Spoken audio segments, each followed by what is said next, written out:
کے متعلق کچھ مختصر گفتگو کرنا چاہتا ہوں، امید ہے کہ بغور سماعت فرمائیں گے۔ خطابت وجد میں آئے جب ہتھیار بن جائے، خطابت وجد میں آئے جب ہتھیار بن جائے، کبھی نیزہ کبھی خنجر کبھی تلوار بن جائے، خطابت کی گلفشانی مسلم ہے زمانے میں، خطابت کی گلفشانی مسلم ہے زمانے میں، یہ نجاشی کے آگے جعفر تیار بن جائے۔ سامعین کرام، انشاء پردازی کا انحصار قلم پر ہوتا ہے، جبکہ خطابت زبان پر انحصار کرتی ہے۔ خطابت کے دو بنیادی عناصر ہیں، نمبر 1 استدلال کی قوت اور سماع و بیان کی تاثیر و دلکشی، نمبر 2 جذبات کی فراوانی۔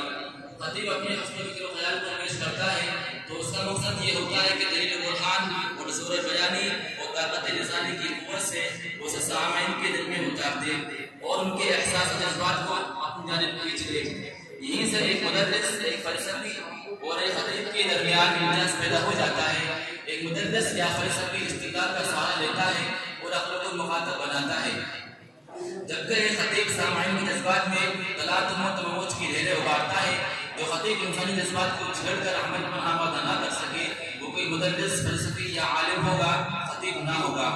انسانی زندگی میں جب آراء و افکار کے اختلافات سامنے آتے ہیں تو مخالف عنصر کو قائل کرنے یا اس کے جذبات کو استدلال اور زور بیانی کی قوت سے اپیل کرنے کی کوشش کی جاتی ہے۔ یہیں سے خطابت جنم لیتی ہے۔ جو انسان اور خطابت حمل رہے ہیں، انبیاء علیہ السلام دنیا کے اول خطیب تھے، ان کی دعوت کا لب و لہجہ، ان کے صحائف کا اسلوب خطیبانہ تھا۔ عظیم انسانوں کی مصلحانہ کوششوں اور ان کی تعلیمات کا آہنگ بھی خطیبانہ رہا ہے۔ سامعین وزن، خطابت سے بدران بولنے کا سلیقہ پیدا ہوتا ہے۔ جو کچھ پڑھا ہے اس کو زبان سے ادا کرنا اور دوسروں تک پہنچانا ہماری ذمہ داری ہے اور بلغوا عنی ولو آیہ کا پیغام ہے۔ خاص طور سے طلباء دین سے برابر ہوتے ہیں لیکن ان کے اندر خطابت کی صلاحیت نہ ہونے کی وجہ سے وہ گونگے بنے رہتے ہیں۔ ان کا پورا علم ان کے دل میں ہوتا ہے، جیسے گونگے ہوئے بھی اصلاح معاشرے کا عظیم کام انجام نہیں دے سکتے۔ یہ بات مشہور ہے کہ مولانا ابوالکلام آزاد جہاں نسل داری کے امام تھے وہی خطابت کے میدان میں عظیم سوار بھی تھے۔